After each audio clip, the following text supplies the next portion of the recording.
warahmatullahi wabarakatuh. Waalaikumsalam warahmatullahi wabarakatuh. Ya, anak-anak semua, sebelum kita mulai pelajaran pada pagi ini, silahkan kalian berdoa dulu. Ya, ketuanya mimpin doa. Siap, gerak. Doa mulai. Cukup. Ya, selamat pagi anak-anak. Selamat pagi Pak Guru. Ya, mudah-mudahan pagi ini kalian semua dalam keadaan sehat walafiat. Amin. Ya, sebelum kita mulai pelajaran, terlebih dahulu Pak Guru akan mengabsen ya. Dina. Oh ya. Hanif, Hadir Pak. Amir, Hadir Pak. Yahra, Marta, Hadir Pak. Pino, Hadir Pak. Firman, Hadir Pak. Muklis, Hadir Pak. Mutia, Hadir Pak. Tiara, Hadir Pak. Nasya, Hadir Pak. Aska, Hadir Pak. Konita, Hadir Pak. Winsa, Hadir Pak. Rendra, Hadir Pak. Rifki, Hadir Pak. Satria, Hadir Pak. Septi, Hadir. Pelangi, Hadir Pak. Nanda, Hadir Pak. Tarisa. Hadir Pak. Ya, berarti alhamdulillah hari ini semuanya hadir ya. Mulai. Baik anak-anak, sebelum kita mulai pelajaran, ya, Pak Guru akan bertanya kepada kalian. Ya, kalian sudah pernah dengar istilah kalor? Ya, bagus sekali. Ya. Kalor adalah nama lain dari panas. Ya. Panas itu sangat kita butuhkan dalam kehidupan sehari-hari.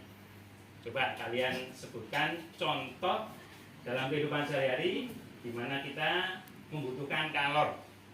Ya, ada yang tahu? Saya Pak. Ya, Muklis, Memasak. memasak. Contoh yang lain? Saya Pak.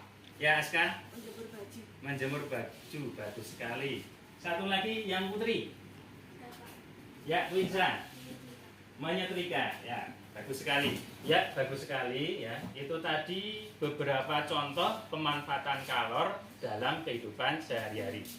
Ada banyak contoh lain pemanfaatan kalor dalam kehidupan sehari-hari. Di antaranya adalah kalor bisa dimanfaatkan untuk memanaskan logam. Ya, kalau insinyur mau membuat mobil itu logamnya harus dilelehkan terlebih dahulu agar bisa dicetak. Itu yang berikutnya, misalkan melelehkan malam atau lilin ya, yang biasa dipakai untuk kegiatan membatik. Ya, itu lilinnya semula berbentuk padat, maka agar bisa dipakai harus dilelehkan dulu. Nah, itu membutuhkan yang namanya kalor. Ya.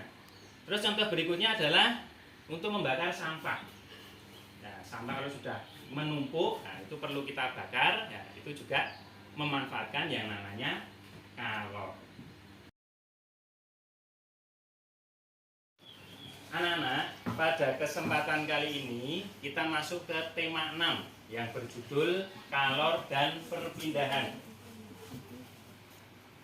Tadi di depan kalian sudah menjawab tentang pemanfaatan kalor dalam kehidupan sehari-hari. Untuk lebih jauh mengenal kalor, Pak Guru akan menyampaikan hal-hal yang berkaitan dengan kalor. Terutama salah satu sifat kalor yaitu dapat berpindah. Semua benda yang dapat menghasilkan energi panas disebut sumber energi panas. Ya, sumber energi panas terbagi menjadi dua, yaitu sumber energi panas alami, contohnya adalah matahari, api, dan panas bumi. Yang kedua adalah sumber energi panas buatan yang terdiri dari lampu, gosokan dua permukaan benda, dan lilin. Ya. Panas dapat berpindah dari benda bersuhu tinggi ke benda bersuhu rendah. Ya. Cara perambatan panas itu ada 3. Yang pertama adalah konduksi. Ya. Konduksi adalah perpindahan panas tanpa disertai perpindahan zat perantara. Nah, contohnya apa? Contohnya saat kalian memanaskan paku, di mana salah satu ujung paku kalian dekatkan ke api atau dipanaskan pada api, terus ujung yang lainnya kalian pegang, maka nanti tangan kalian akan merasakan panas. Ya. Contoh perpindahan panas yang kedua atau jenis perpindahan panas yang kedua adalah konveksi. Konveksi adalah perpindahan panas disertai perpindahan zat perantara. Ya. Contoh paling gampang dari peristiwa konveksi adalah saat kita merebus air, gitu ya. Dan yang terakhir adalah radiasi.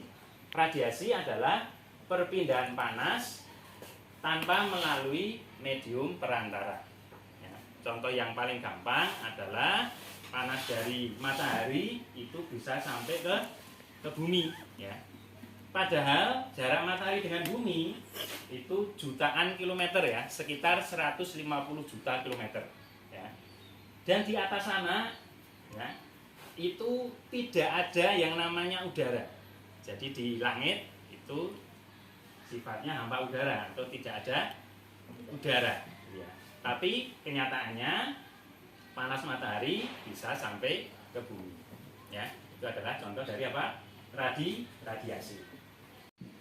Yang berikutnya adalah jenis-jenis penghantar panas. Ya, secara umum dibedakan menjadi 3. Yang pertama adalah benda yang bisa menghantarkan panas dengan baik atau dikenal dengan istilah konduktor. Nah, konduktor itu benda yang dapat menghantarkan panas dengan baik. Contohnya apa? Contoh dari konduktor adalah hampir semua jenis logam, ya itu termasuk jenis konduktor.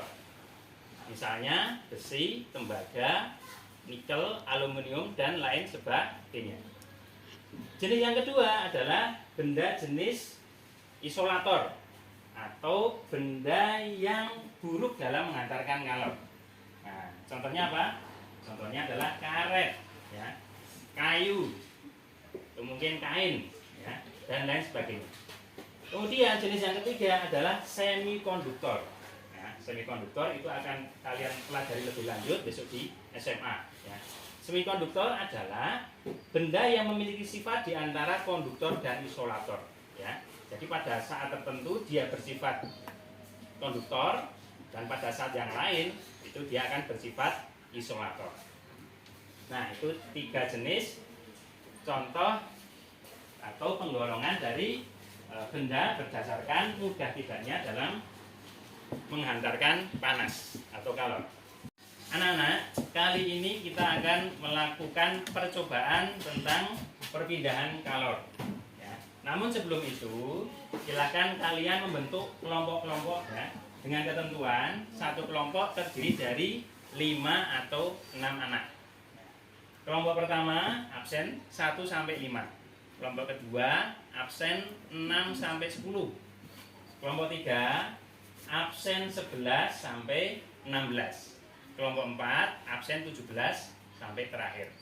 Nah, silahkan kalian berkumpul sesuai dengan kelompok masing-masing. Baik anak-anak, yang pertama kita akan mempraktekkan perambatan kalor secara konduksi. Ya. Di tengah kalian sudah disediakan alat percobaannya, yaitu lilin dan sebatang besi.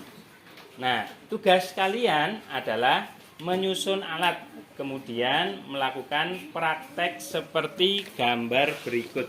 Coba kalian perhatikan gambarnya, ya. Jadi nanti tugas kalian adalah memanasi sebatang besi di atas sebuah nyala api. Sudah paham semuanya? Ya, mari kita mulai.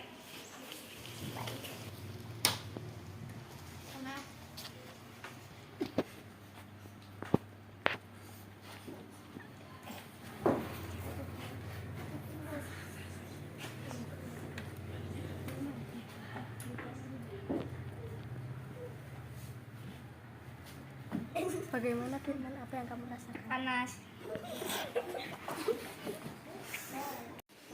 Ya, anak-anak semua, kalian tadi sudah melakukan 2 percobaan perambatan panas, yaitu cara konduksi dan konveksi. Yang terakhir, kita akan melakukan percobaan panas secara radiasi. Ya. Nanti kalian maju per kelompok seperti tadi. Ya. Ya anak-anak, di depan kalian ada sebuah api ya. Untuk membuktikan perambatan panas secara radiasi, silahkan kalian mendekatkan tangan ke api. Nah, tidak usah dekat-dekat ya. Yuk semuanya. Ya. Kemudian tugas Quinsa itu menanyai satu persatu apa yang dirasakan oleh tangan. Jadi apa yang kamu rasakan? Apakah panas? Panas. Apa? Rizky? Dino panas. Berat. Ya, untuk tugas kalian berikutnya adalah diskusi ya. Setelah kalian tadi melakukan 3 percobaan ya, silakan kalian diskusikan hasil dari percobaan tadi ya. Silakan antar kalian bertukar pikiran mengenai apa yang sudah kalian lakukan tadi ya. Hasil dari diskusi bisa kalian tuliskan di lembar diskusi yang sudah Pak Guru berikan.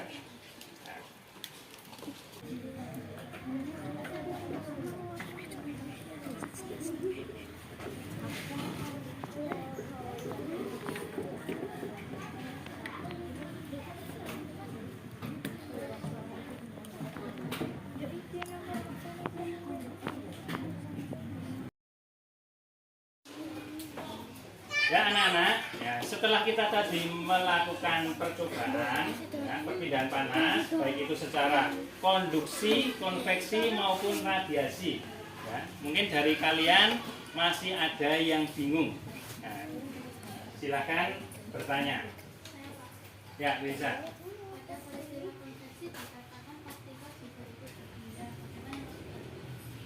Ya, Winsa bertanya tentang peristiwa konveksi ya. Dikatakan bahwa selain panas yang berpindah, partikel juga ikut berpindah ya, penjelasannya seperti apa? Tadi untuk konveksi kita contohkan saat kita memanaskan air ya, itu air yang berada di sebelah bawah terkena api terlebih dahulu ya. Secara otomatis ya, air bagian bawah itu akan panas terlebih dahulu.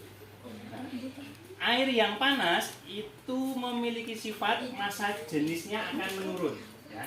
Sehingga secara otomatis air yang berada di bawah itu akan bergerak naik ya. Dan secara otomatis pula air yang berada di atas akan bergerak turun ya. Sehingga setelah proses itu berlangsung secara terus menerus, maka nanti pada akhirnya keseluruhan suhu dari air akan sama. Jadi kalornya bisa terpindah secara merata. Baik anak-anak, kalau sudah tidak ada lagi pertanyaan, kita sampai pada bagian terakhir yaitu penutup. Ya. Sebelum pembelajaran ini kita tutup, ya, Pak Guru mengingatkan agar kita selalu bersyukur kepada Allah Subhanahu wa Ta'ala ya. Karena Allah sudah melimpahkan banyak sekali nikmat kepada kita. Salah satunya adalah nikmat kita diberikan kalor ya. Kalor ya. Kita bisa menjemur pakaian, kita bisa menjemur makanan ya. Bisa juga kalau kita berjemur di pagi hari bisa juga menyehatkan tubuh kita. Nah, itu adalah salah satu segelintir contoh nikmat yang Allah berikan kepada kita. Maka sudah sepantasnya kita harus selalu bersyukur kepada Allah Subhanahu wa Ta'ala. Ya. Marilah anak-anak, kita tutup pelajaran kita pada hari ini dengan berdoa ya. Silahkan ketuanya menyiapkan. Siap, gerak. Doa mulai. Ya, sekian. Assalamualaikum warahmatullahi wabarakatuh. Waalaikumsalam.